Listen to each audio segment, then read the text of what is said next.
Onye ọma m, ị nụla akụkọ ndị hiri odo n'ụwa taa? Ọkọ akụkọ bụ m, Ọsọndụ Chukwuebuka. Ọchịchị etiti ekwuola na ha amalitela itinye n'ọrụ nkwekọrịta ụgwọ ọnwa ha nwere nke ha bịanyere aka na ya n'etiti ha na otu ASUU.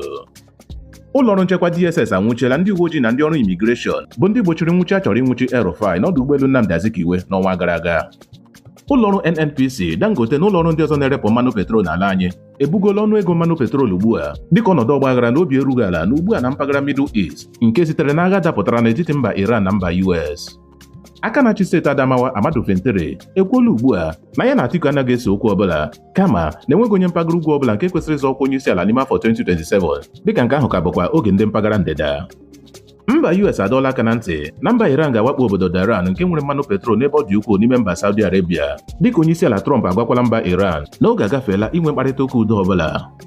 Ọ bụ na bụ akụkọ ndị ahụ hiri odo n'ụwa taa. Sonyere anyị na YouTube, Facebook nakwa WhatsApp chanel anyị na Akụkọ n'asụsụ Igbo.